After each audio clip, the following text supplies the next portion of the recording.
Avant, je m'entraînais sans pression. Maintenant, je m'entraîne comme si c'était un match. Et ça, c'est l'une des principales erreurs que vous faites. Je vois plein de personnes s'entraîner individuellement, mais l'intensité qu'ils mettent est complètement différente de celle qui va être retrouvée en match. Et quand je parle d'intensité, je parle à la fois de vitesse d'exécution dans ce qui est mis en place, mais je parle également à la fois d'engagement aussi en termes vraiment de comment je vais m'engager dans l'action. Et cognitivement, ok, est-ce que j'ai des prises d'infos en termes d'engagement? Est-ce que je suis sollicité cognitivement en termes de temps que j'ai à disposition pour faire mon exercice, etc., etc. Il faut vraiment s'entraîner comme vous jouez en match. Donc il faut se mettre le plus possible dans les mêmes conditions. Plus vous allez être dans des conditions proches d'un match, plus vous allez pouvoir performer ensuite et plus vos entraînements vont être ultra efficients et efficaces. Ça, c'est ultra important. Typiquement, j'en vois plein, ils font des passes contre le mur, ok? Ils font des passes contre le mur, bam, bam, bam. Ils regardent juste le mur et le ballon. Il y a juste ça. Si vous voulez aller simuler vraiment ce qui va se passer en match, vous n'allez pas juste faire des passes comme ça. Qu'est-ce qu'on peut simuler? Bah tout simplement, à chaque fois avant que le ballon revienne, bam, j'ai une prise d'infos. Je me suis peut-être mis des coupelles de couleurs derrière pour prendre les infos, bam, bam, bam. Ok,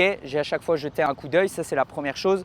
Je peux me mettre, donc ça typiquement c'est une condition cognitive. Après, je peux me mettre une condition de temps. Déjà, la condition cognitive va faire que je vais avoir moins de temps forcément aussi pour faire. La condition de temps, ça peut être tout simplement que je dois jouer en 2 touches par exemple, voilà, ou en 1 touche. Voilà, ça me conditionne au niveau du temps. Ça, j'en vois souvent faire, c'est ok. Mais en même temps, je garde mes prises d'infos. Et la dernière condition, c'est l'environnement, c'est l'incertitude. Je peux me créer de l'incertitude dans ce que je fais. Typiquement, je peux me dire, si le ballon arrive avec un rebond, je peux faire telle ou telle prise. Si le ballon arrive de cette manière-là, je peux faire telle ou telle prise. La troisième chose, c'est conditions d'environnement, d'incertitude. Il y a plein d'applications que vous pouvez utiliser pour ça, pour réussir à prendre des infos et en même temps avoir des signaux sonores ou dès qu'il y a tel signal sonore, tiens, je dois faire ma prise de ce côté-là, je dois faire ma prise de ce côté-là, etc. Ça, c'est vraiment des séances qu'on donne aux joueurs de mon accompagnement excellence. Et donc, vraiment, les joueurs vont avoir ces 3 conditions. À la fois des questions d'environnement, d'incertitude, à la fois en termes de temps, ils vont être mis sous pression et à la fois en termes de prise d'information, le côté cognitif. Si vraiment vous mettez ces 3 choses-là dans vos exercices, croyez-moi, vous allez progresser 3 fois, 4 fois, 5 fois, 6 fois plus vite. Si vous voulez découvrir plein d'idées d'exercices, envoyez-moi foot en commentaire.